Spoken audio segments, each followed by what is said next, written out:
Welcome to another podcast episode. So today I want to be talking about looking at the source of your triggers, who and where does it come from. I want to be talking about detachment and always listening to your dreams. Okay, I want to talk about finding the source of your negative energy, your triggers, your traumas, whatever it could be. I feel like a lot of the time we either go one or two ways. We either blame the outside world and people around us and don't look within. Like, it's always their fault, isn't it? I'm not the problem, it's never me. Or we internalize it and we think it's always us. I always do this, I'm not good enough. I always cause problems, when that actually isn't true. It's important to know what is right and what isn't, where the source comes from, what is upsetting you. Is it within? Is it something that you're doing that is causing damage that you need to go heal? Or is it actually like something external that is affecting you and blaming you? I think it is important to be self-aware and be on this healing journey, because then no one can have a go at you for your bad traits because you're aware of them and you're actively working on them. But where you'll feel vulnerable and attacked is when you do have traits that are unhealed and you know they're unhealed and then people pick them out. It's hurtful, I get that.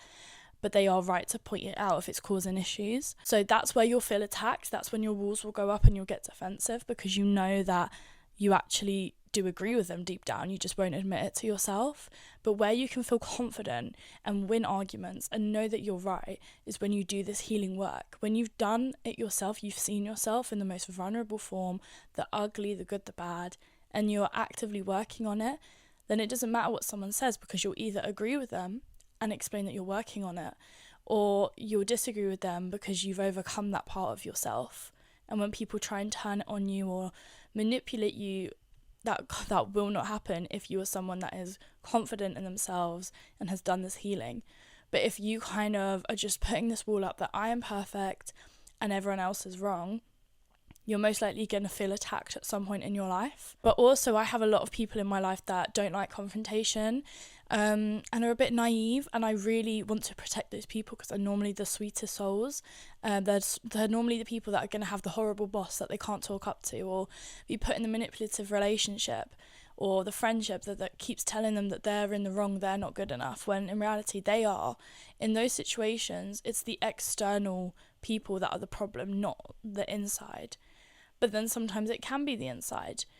But what's really hard is when people internalize themselves because they've been told by someone else or an external factor that they are wrong and it's them that's the problem, and they start to believe it themselves.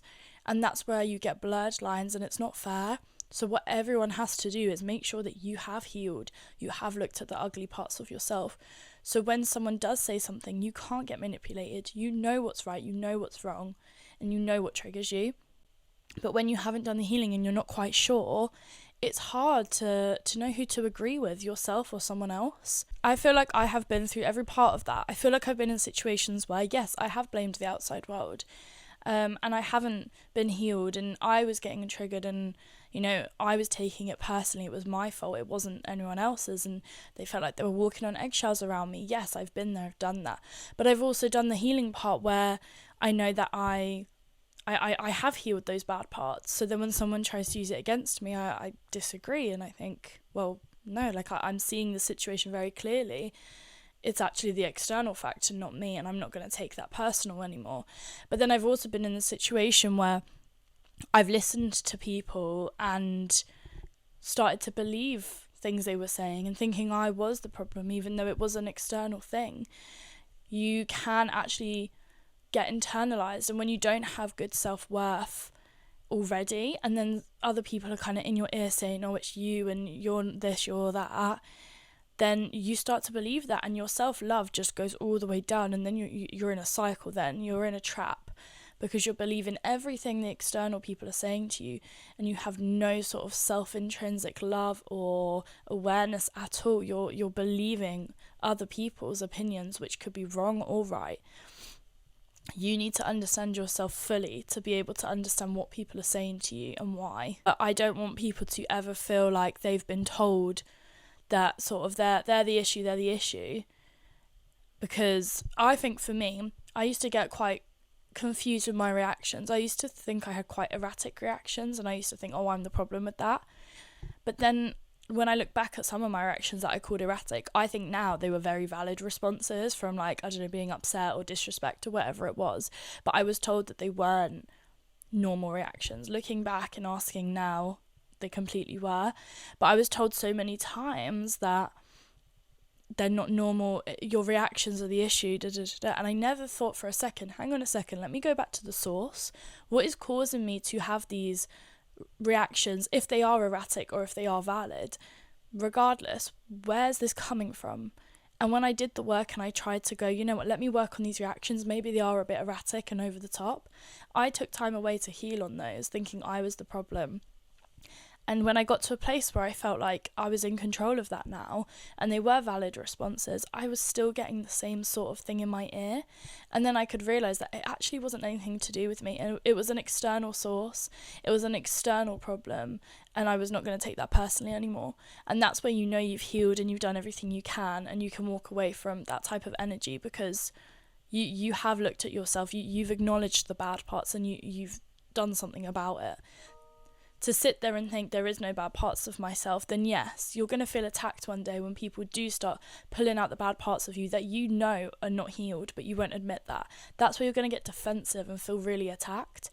But when you have sat there and healed, there is nothing anyone can say to you that, one, you don't already know, and two, that you'll get offended by, because you have that secure sense of self. You know you're working on it, or you've overcome it. So realistically, that is like the most confident place you want to be at, where it doesn't matter, and you can view people in their energies they're sending. Are they genuinely care? Is there miscommunication, or is it genuinely them and not you? Or sometimes is it you and not them? So it's important to make sure you analyse every situation and make sure that you're covered. You're not blaming everyone else, but also you're not being naive and blaming yourself all the time. I always talk about the divine timing, and yes, if anything is even more prominent in my life now, and I will say again, even if you're not religious, you 100% should trust God or the universe. Like, everything that ever happens is in your favour, trust me, no matter if it's good, bad, whatever. I can tell you this now. But something that I think is important to talk about is, I always talk about the divine timing and redirection, saying if one thing doesn't work out for you, you'll receive something better. And yes, that is the case, and sometimes you have a bit of patience. But sometimes also just the absence, it is the blessing in itself. Sometimes you have something that is so bad for you, and God will take that away from you, and that absence will give you the most relief you've ever felt, and you would have never realised it before. And you don't need necessarily a redirection or a replacement in that moment. You don't need that type of energy. You literally just the absence of something getting taken out of your life, and you realising, actually, that's not as bad as I thought it was going to be, is the redirection in itself and is the blessing. I personally think when your life, you think horrible things happening to you, like the worst things you can imagine in like a friendship, a relationship, a job, or whatever, I think that is God's way of shaking you and waking you up. As harsh as it is, he will move mountains for you to wake up and realise that something is not meant for you, something is doing you harm and is sending you bad energy. He will want you to move on, close a chapter, be redirected. But because we have free will, sometimes we will fight against God's plan, and we will try and keep going back to something that's not meant for us because we think it is. And he's sitting there like, this is going to take a lot longer than I thought. And unfortunately, that is where he's going to make your life 10 times harder. He's going to make that situation even worse to wake you up and make you realise that that is not meant for you. He's going to make a job worse for you until you leave. He's going to make a relationship worse until you leave. He's going to do all these things until you really realise, and you can be traumatised, but you clock after, when you come away from it, finally, that, wow, if I had just listened to him in the first place, maybe I wouldn't have had to go through all of that. This whole bit of life is about testing you. So when you go through, bad things or little tests, you're supposed to see if you can overcome them. And if you're not, and God sees you like keep failing, he's going to worry for you. He wants all of us to reach the next stage, to become the best version of ourselves. And if you're kind of ignoring him and you're keeping yourself in this box and just sticking with what's comfortable and what you've always known, then he's kind of going to be disappointed, and he's going to do everything he can to see if you'll get out of that box. So sometimes that can be mean and kind of really hard times. but afterwards you'll really realise why. And if you haven't realised, then this is your sign, listening to me, that look back on certain elements of your life that you really wanted that you don't have now, and see how much further you've got, or how much happier you are, and you'll realise that that is the blessing. I personally think you will repeat the same things over and over again, the same arguments, the same disappointments, until you face the fact that that thing is not right, or you're not in the right place at the right time, or whatever it is supposed to be. You're going to keep going through it until you realise that this is a cycle that you have to break. No one's going to help you. I think it is important to make sure that you do not mould a situation, a group, a friend, a person, to match what you want in your life. When something is not perfect for you, not even necessarily perfect, but when something is not up to your standards or what God knows you deserve, stop trying to make it fit. It's not working. If you're not happy in that job and you're really trying to fake it every day and it's making you miserable, God is going to throw more obstacles at you, and you're going to keep molding it, trying to make it work. And realistically, you're going to realize one day this is not working. You'll leave and you'll feel the biggest satisfaction of your life, and you'll think, why did I not do this sooner? I should have done this years ago. And this is how I feel about a lot of things going on in my life. And I just think, like, things will keep getting thrown at you until you wake up and realize your lesson. And the time when you know you're right is when you finally do level up and, like, walk away or do something different, and you feel happy. You don't even feel sad. You have no regret. You don't even think a little bit like, well, what if? It is more just like, oh my gosh, thank you, God. It is gratitude. It is undying, like, happiness that, oh my gosh, I didn't even realize how much I needed this to happen, but now it has happened. I feel way more free, and I think that is a real good feeling when you know something's meant for you and, like, a bigger blessing, or you've been redirected. You get this sense of, like, freedom. Like, you're not even, like, even if it's something that you used to, like, cry about all the time, or, like, you really want it to work, like, genuinely, when it's not meant for you and you do move on, you genuinely feel the sense of freedom and, like a rebirth, I think, is the way to describe it. And genuinely you can let go and fully like move on to better things, and know that you have just, like, had God's helping hand in showing you a different direction. And that doesn't necessarily mean that that environment wasn't a nice environment, or that person or friend wasn't a nice environment. They could have disrespected you, they could have been quite mean, yes, of course, but they might just mold better with someone else. They might be able to have someone a little bit of a lower standard, or maybe a potentially even higher standard. You don't know, but that situation was not meant for you. Let me talk a little bit about detachment. Okay, so detachment is, like, a massive thing, and regardless of the mindset you're in, the key fact is that everything is temporary. Nothing actually is permanent and belongs to you. You don't belong to anything else. Nothing in your possession is going to forever be there. This laptop could get stolen tomorrow. You know, someone in your life could die, God forbid.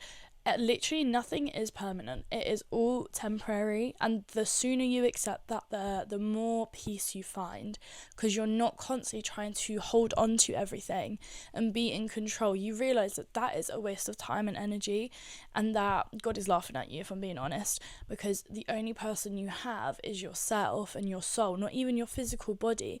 You could get burnt in a fire tomorrow, you could lose a limb, whatever it is. What I mean is, the only thing that is permanent in that sense is our souls. Our souls live forever, and that is it. This skin is not permanent. Literally nothing is permanent apart from your soul, and your aura. That is the only person and thing that you need to remember will forever be with you. Everything else is a bonus, a great bonus, of course, but it's not always going to be permanent and stick there. So the quicker you learn the art of detachment, the easier life is. It doesn't matter who comes and goes and what opportunities come and go and pass by you. Whatever happens in your life in the present, you take and fully run with it. Fully love, fully embrace yourself in opportunities, fully live, fully be adventurous, because you just want to live in that present moment where all these temporary things are just given to you. Appreciate them, live them to the fullest, 100%, and then when it's time for them to move on or go, that is fine. When an experience ends or a moment ends, you just get on with it. Like everyday life, like you go for a walk, when the walk ends, the walk just ends. It's just a natural thing that happens, and it's the same with anything, experiences, people, whatever. Nothing belongs to you, everything will pass by you, But the bit you want to be in life where you'll feel most happy and content is the present, when you get to experience that thing. And then if it goes, it goes. It's just to be grateful that you've got this thing when you do, and it's not going to be forever. And then if it does stick around forever, I don't know, like if this laptop stays with me forever, brilliant, that's a bonus, but it's not guaranteed. And you'll feel less hurt the quicker you realise that. I think a lot of the time we hold on to things and really try and act like they're permanent, to give ourselves the sense of like false realities. I see it with people with like drugs and alcohol, and I drink myself, so I'm no saint, but it's like temporary moments of relief that in the moment you think is such a good idea because it's gonna like be permanent, and we all know it's not. We all know there's some sort of come down or bad symptoms afterwards, and consequences and everything, but we all live for that like moment of relief and that dopamine hit. We all look for it and crave it, and a lot of the things in our life is we search for things that are gonna give us that dopamine hit for longer, and we really hold on to those things because we think this is the only thing keeping me above the water. But that's where it gets toxic. You need to cut that out completely and find how you can give yourself dopamine without any of this temporary stuff, or these temporary people, or these temporary moments. It doesn't matter where you live in the world and with who and with what materialistic items, but nothing is ever going to last. You need to find some sort of sustainable way of being happy and peaceful within, so then when all these other hits of dopamine do come, it's just, again, added bonuses, and when they end, it's not like a come down or a loss or anything. It is literally just a bonus, but you're so content with yourself that actually it's quite nice to enjoy extra bits of dopamine and actually extra bits of sadness, because it reminds you that you're human, and that you're not this robot that can stay happy forever. No, like, peace is like just contentness, as in you're okay with being hurt, you're okay with being happy, you're okay with any emotion. Peace isn't just necessarily associated with happiness, it's just contentness. So the quicker you learn to detach from everything and let all these dopamine things like pass you by, the quicker it is to kind of enjoy life and enjoy the present moment. And again, that links to my point of like, I think until you learn how to find that contentness with yourself, you're going to constantly latch onto things that do give you dopamine and that sense of validation and love and everything. And God is going to test you. If you're thinking, why does this thing keep happening to me? Like, why do I keep getting in trouble here or doing the wrong things there? That is God trying to tell you to break a pattern, or that you need to take some sort of action where you're by yourself and you're finding that contentness and you're getting to that point of peace, and you will not be rewarded until you fully embrace that. Obviously, if you make progress and changes, then yes, you enjoy life more, you'll get rewards, but to get that ultimate reward and to guarantee that you're not going to enter these bad cycles again is when you take action and realize that God is putting you through the cycles again and again and again until you learn your lesson, and it's up to you to make the change. So if you're constantly meeting the same people, going through the same heartbreak in the same situation, or you're going for the same type of jobs, maybe that corporate office lifestyle where there's gossip and you're constantly getting bullied, you need to make some sort of change, because you can't, again, like my original point, you can't blame the external world. Well, it's just them, oh, I've just been put in the wrong job, oh, I've just met the wrong people. There could be something that you're doing that is portraying into this, which is attracting this type of bad energy and these bad toxic cycles. There might be something you need to change within yourself to start attracting better and different things, or there might be an action you need to take a step back, really find yourself and really have no distractions and no dopamine hits. Really find it within yourself before you then go back out and try and find more dopamine hits. Okay, this last point might resonate with some people and it might freak some people out, but I want to talk about dreams a little bit. For me personally, I've always been a very intuitive person with my dreams and just like gut feelings and everything. But my dreams have never let me down. My dreams are actually sometimes a little bit scary. I'm a very vivid dreamer. And I write down all my dreams. So I have a notes page full of dreams. Some are very wacky and some have very interesting meanings. A lot of things are just small things, like little warnings that I need to look out for or let other people know. Some things have been very detailed and then things have happened, and it's just important, I think, more so than ever in the place I'm in at life. I had a lot of dreams with situations that have happened, and it's important you pay attention to them. And that, I think that's all I have to really say, is make a note of them. Even if you don't really believe in it, just make a note and then keep an eye on your life and what happens, or what happens around you, and then go back to your dreams and just see if it resonates at all. I just feel like I used to think, oh, it might just be a coincidence or this and that and this, but currently the position I'm in my life and everything that has happened, I have been told beforehand, in some sort of symbols in dreams, some sort of underlying meaning, or even just some sort of link where I'm like, that makes a bit more sense now. This could be good or it could be bad. I've dreamt about good opportunities and I've also dreamt about bad things that have happened. So, it's not for everyone, of course not, but if you are an avid dreamer, or you're going through a stressful time and you're having lots of dreams, please write them down and just try and pick them apart and even research into them, because they could be warnings and they could be telling you what to do. Like I spoke about with God redirecting you and everything, I was definitely warned in 4 or 5 dreams about like a certain thing that I ignored, and then God moved the mountains and he made something happen. You know what I mean? That means I would actually have to move on. Do you know what I mean? And leave that environment, or really face whatever triggered me in that situation, say. But if I'd listened to my dreams and my intuitiveness, then I probably could have just really peacefully like dripped out of that situation without any sort of like more emotionalness or any sort of confrontation. So I just think to lead an even more peaceful life, if your dreams are telling you something, most likely run with it and just avoid a situation. If something is meant for you, it will always come back. But I would rather listen to myself. Our souls are powerful, our minds are powerful, God is powerful. Watch out for the signs and always follow the signs. And then if you were wrong, trust me, something will bounce back. As I said in my last podcast, I think it's even more prominent now, is never let anything turn you cold, no matter what situations you've been in or what's happened. Like, when bad things happen, I'm telling you, it's supposed to happen for a good reason.